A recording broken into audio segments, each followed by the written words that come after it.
with Academia. I'm Richard Price, CEO of Academia Edu, and today I'm really excited to dig into a fascinating piece of scholarship with you all. Remember, my job here is to neutrally present this research, not to endorse or take a position. Let's jump right in.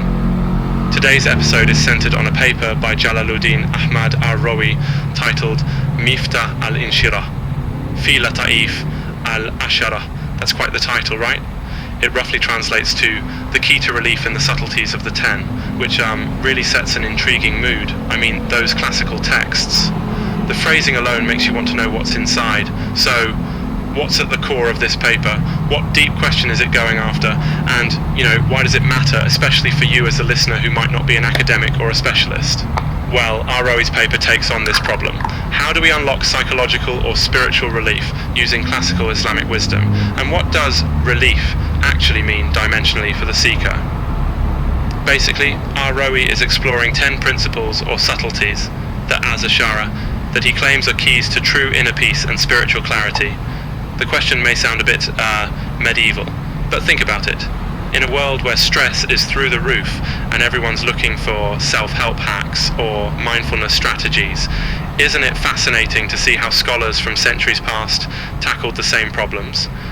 Honestly, sometimes when I get stressed, I just eat a cookie, but these scholars, took a deeper road.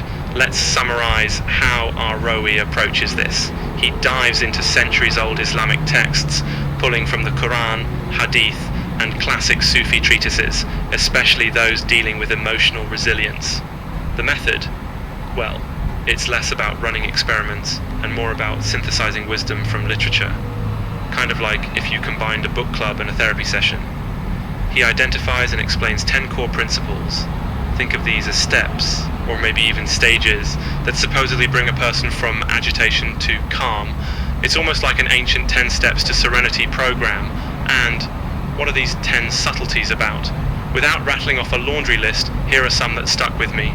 Patience in adversity, deep gratitude for what you have, even if it's just a cup of tea, humility in success, constant self-examination. It's the classics, right? But Rawi connects each of them to specific stories and sayings from early Islamic figures, which grounds the advice in memorable narratives.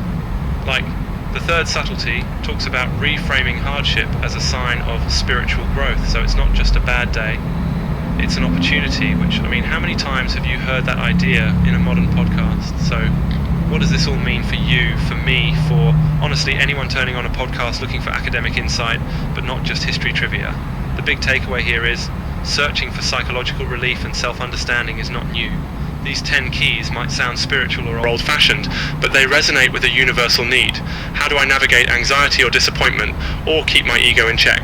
Rawi's arguments kind of challenge us to look beyond modern trends for wisdom. Maybe, just maybe, that old book on your grandparents' shelf isn't irrelevant, right? Quick side note. Sometimes when I'm reading these classical texts, I imagine what the scholars would think of our world. Would they be scrolling Twitter? Would they argue philosophy on YouTube comments, or just shake their heads at all our streaming shows? Anyway, that's a little tangent. Not sure where that thought was going. Back to the paper, Rawi's writing style is didactic, sure, but his arguments underline that relief isn't just about escaping pain. It's about building self-reflection and transforming trials into learning experiences. He doesn't promise instant happiness. Nothing like, just do this and you'll be fine.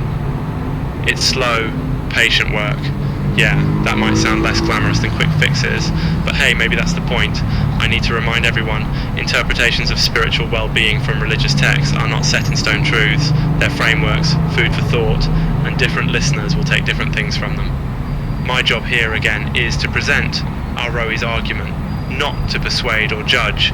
If you take anything from this episode, let it be the reminder that academic papers, even ones written centuries ago in very unique contexts, are living invitations to ask, could this insight make my life a little bit better?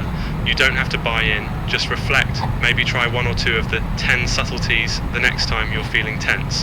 That's it for today on In Depth with Academia. I'm Richard Price, and I'll be back soon with another intriguing paper. Remember, research isn't absolute.